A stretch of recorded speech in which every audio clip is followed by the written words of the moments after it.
stay as long as possible.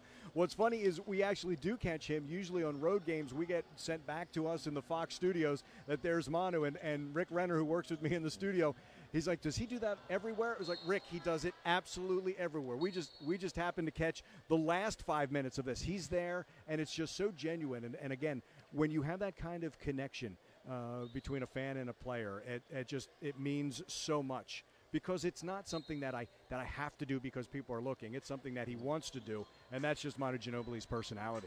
Got a chance to see Derek Brown there a little while ago, missing that pass. He's in his fifth year from Xavier. He played for the Charlotte Bobcats last year, trying to make the team. He was the 40th pick of the 2009 draft by the Bobcats in 171 career games.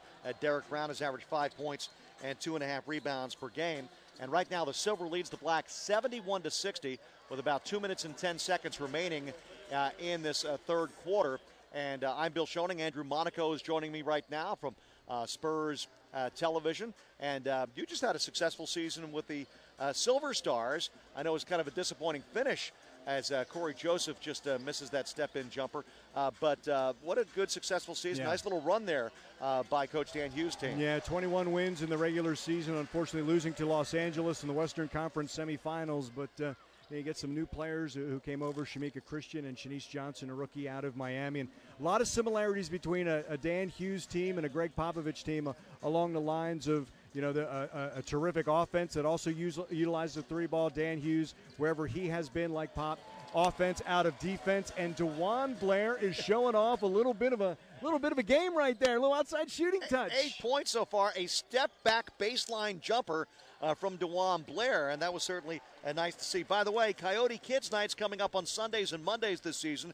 Get a game ticket and a Coyotes Kid Pack for kids 12 and under, starting at $20 per child. The first 100 buyers also get access to a pregame visit with the best mascot in the NBA. And I'm biased when I say that, but it's absolutely true. And that, of course, is the Coyote. Now, that's available only for the Sunday and Monday games, home games throughout the season. Not available for the game against the Mavericks on the 23rd, the game against the Thunder on March 11th, and the game against the Heat on the 30th. Throughout the entire league, and nobody quite does it like the Coyote. Bill, you've seen the Coyote how many years now? It's still fresh. This is my 12th year coming up. Still fresh, right? Mm-hmm. It's not recycled and stale. No. It's not. He came out tonight with a striped shirt on, I think in honor of the replacement refs that are no longer in the NFL. And I was talking to Bill Land about the fact that we're very happy that the regular refs, of course, will be back for the Spurs this season. And that's Corey Joseph creating, and a corner kick to DeColo. And if Matt Bonner's open on the wing like that, the Red Rocket's going to splash it down just about every time. And as we know, if he doesn't take that where we need to be, there's some teams in this league, Bill, look, they're going to be content where they are. We make the playoffs, that's going to be just fine. That's never been the expectation here in San Antonio.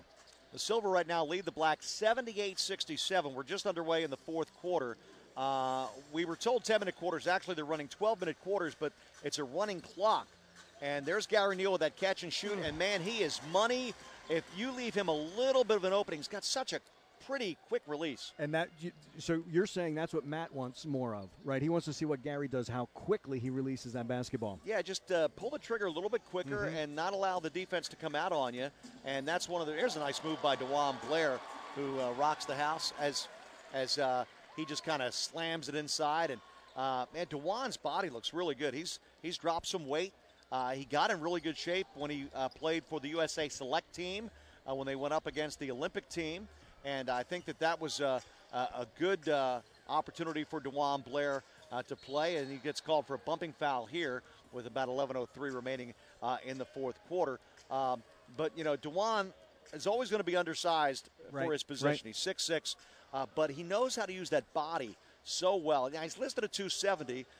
He looks a little lighter than that. I don't think he is. Yeah, I'm with you on that. He does look lighter, more trim and stronger. He's always been strong, but he looks even stronger coming into this season. But I don't know if it's a trend or maybe just a new addition to his game, something he's been working on. But we've seen 2 or 3 step-back mid-range baseline jumpers. And, man, wouldn't it be one's from the elbow and a couple from the baseline? But, man, if he could develop that, that's a really nice aspect to his game that would certainly help him a lot. Then everybody else's scouting report changes because you have what you expect from him, and now he's going to show you something else. You have to adjust.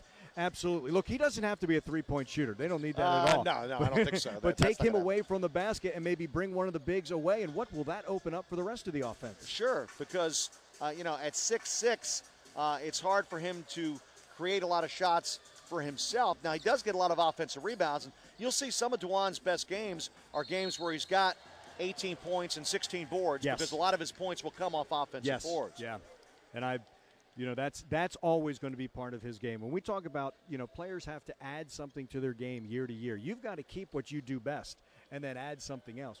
You remember DeJuan started the season but didn't shoot very well, and he seemed like, okay, I'm going to put that in my back pocket, never got back to it, and still focused on his strengths.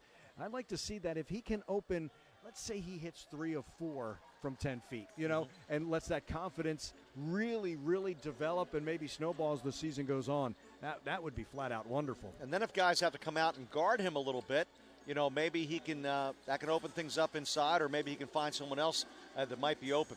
Here's a young developing point guard, Corey Joseph. You see him give the ball up to DeJuan Blair, who threw it away underneath. But Corey Joseph is a guy who played most of last year in the D-League. Yeah. And that's one of the reasons why the Spurs have the ownership of the Austin Toros, the D-League affiliate, for guys that were in that situation last year. Corey Joseph, obviously, with the lockout, it was kind of a special year in terms of guys not being able to come in and work out quite a bit and get a lot of preseason games, get a training camp in. But it was a good situation for him, and he really blossomed up there in Austin. Brad Jones, because we had an opportunity to do a couple games, and Brad Jones would actually watch Spurs games. He would come up. Brad, now an assistant with Utah. Taylor Jenkins taking over in Austin as the head coach. But I asked Brad, I said, okay, how's Corey doing? He goes, you know what? He came in, and his mindset was, I need playing time. He said, but he wanted to learn everybody else's game. This wasn't, I'm down here because the Spurs sent me and I'm just going to do my own thing. He said he wanted to fit in. He said his first game, he was a little surprised at the speed because if you remember, Corey was sitting, unfortunately, because of the way it was. He went down there. He said, but after that first game, first guy in, first guy out, learning what he needed to learn. And I heard you talking with Bill, overheard the triple-double he had against Maine. Said he was a terrific teammate. And Brad was raving about his leadership abilities. And so last year I had to ask Jacques Vaughn, who's now the head coach of the Magic, I said, what is it about Corey? He said he's got leadership. The players respect him. They like his leadership abilities. And I said, Jacques, who's that sound like? And he got a big grin. He said, that was me in Utah when I first came in. Once I got the respect of Stockton and Malone, he said, and I needed that because I was the point guard. They said to me, you've got to lead this team. He said, Corey Joseph has that. Of course, Corey Joseph was a guy that played 1 year at the University of Texas and played high school ball up in Canada. Quite a difference when you look at Jacques Vaughn, who was the first Big 12 male athlete of the year. You did not know that. Put that in your think cap, and you might use it at a cocktail party or something later. But I'm using it on air. What are you kidding? When we play the Magic? Are you kidding? Yeah, that's right. Jacques Vaughn, the first Big 12 male athlete of the year back in 96-97 season, I guess it was. And, of course, he played in a great college program at the University of Kansas and played multiple years there. And that's one of the great things. There's Matty Bonner. Don't leave him open. Splash landing. Matt's shooting the ball pretty well. How many is that now for Matty? 15 points for number 15. Well, he's not wearing number 15 tonight, but Matt Bonner, of course, an important role player for the Spurs. We're talking about Corey Joseph. We've got to remember, it's a guy who played 1 year at the University of Texas. He's still a very young guy. There are some guys that have more experience ahead of him right now in the rotation, but he plays hard when he's out there, and as you mentioned, he's got some leadership skills, which is not easy for a guy coming in with all these veteran players and being a young guy. No, and a lot of talk on Media Day was Tony Parker as an elite point guard, and absolutely belongs there. And now Tony's going to get to do with the Corey Josephs, and even with the Patty Mills, who's new to a system. Now Tony, who has been learning from others a lot of his career, now gets to be the mentor as well. And I think that's going to be huge for Corey Joseph. Yeah, and I think Tony relishes that role, not being the kid anymore. When Tony came in, he was 19 years of age and thrown right into the fire by Greg Popovich. Right. Remember, he was only, I think, 5 games into his rookie year. That's a nice pass by Matt Bonner and a nice finish by DeJuan Blair. But it was a tough situation for Tony. Just came over from France, big step up in the level of competition, and I thought he handled his business pretty well. So if you're Corey Joseph or you're Patty Mills and Pop or the coaches are mad at you, who's the first person you're going to talk to? Tony, what do I do here? You've been through it. And that's the thing. Tony went through the crucible of fire, if you will. Yeah. You know, that baptism, and was yelled at but was allowed to grow. You just can't make the same mistake. But now he can be that sounding board. And I'm with you. I think he will absolutely relish that role. Yeah. That was a volleyball tip in there by DeJuan Blair off the Nando DiColo miss. And, and speaking of Kansas point guards, there's Sharon Collins out there right now. Remember, Sharon had a good career at the University of Kansas for the Jayhawks. And, man, they've had some good point guards come through Kansas. Have. When you think about it just goes on that list. And that ball's knocked out of bounds. The Silver leads the Black, by the way, 92-78. And I'm Bill Schoening along with Andrew Monaco. Andrew, what do you got scheduled this year? What do you got in store for us on Spurs TV? We're going to try to keep Rick Renner's hair below, below USGA rough is what we're going to try. But what is it on the stent meter?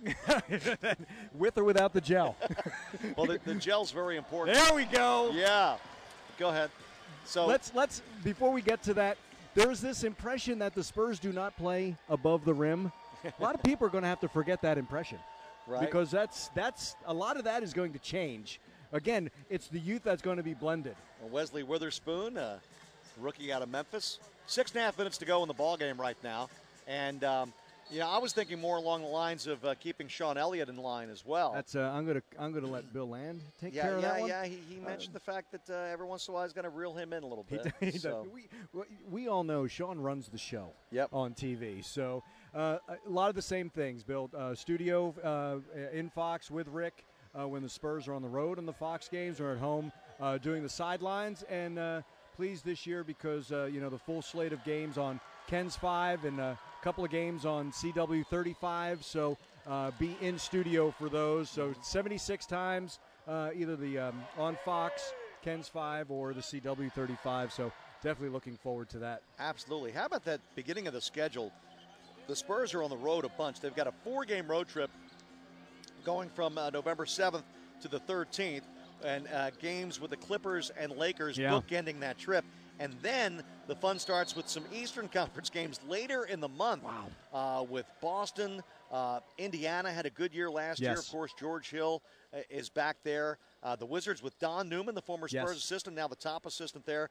And that trip finishes up with games at Orlando, at Miami. And normally the Spurs don't play that many road games early. This is kind of like a Chicago Bulls early road that circus schedule. that comes in the Yeah, United we Center. have the rodeo road trip in February. They got the circus road trip in November. But I just can't remember, in my 12 years anyway, that many road games this early in the season. No, especially right around Thanksgiving, that 6-game trip in around Thanksgiving. But you point out there's the 4 in a row early, the Western swing of the Clippers, Kings, Blazers, and Lakers. And boy, the West again, Bill, you could just say it's a broken record. The West just rearms every year. Teams just get better and better, which really makes it more impressive that teams come in or the Spurs go into a city and teams measure themselves. The Spurs are a measuring stick. How good are we? How do we play against the Spurs?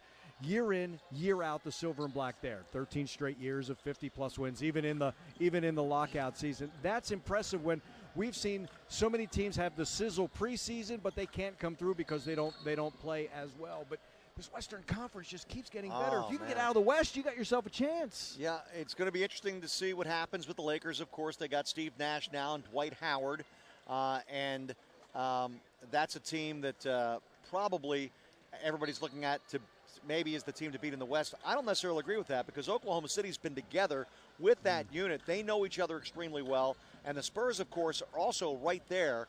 It amazes me, and I know a lot of the Spurs fans get upset because the Spurs, quote unquote, fly under the radar each year. But how about an occasional mention? You might want to mention the team that won 50 games last year, or that made it all the way to the conference finals and won 20 games in the process, and is bringing back basically everybody. Oh, there's the cotton candy guy. There we go. Yeah, okay, some cotton candy. At 5:05 of the fourth quarter, I wanted it earlier than that. Yeah, you needed the sugar rush earlier, didn't you? But no, it's a great point. It's a great point. But Aren't the Spurs the modern day Celtics? Yeah. Are they not? Team basketball, and should be. They should be revered. But you're right. It is a little too far under the radar there. But you know what? It doesn't. It's not about that, is it? This is about a team. It's what they prove to themselves, and sure. they're going to end up in the NBA Finals, or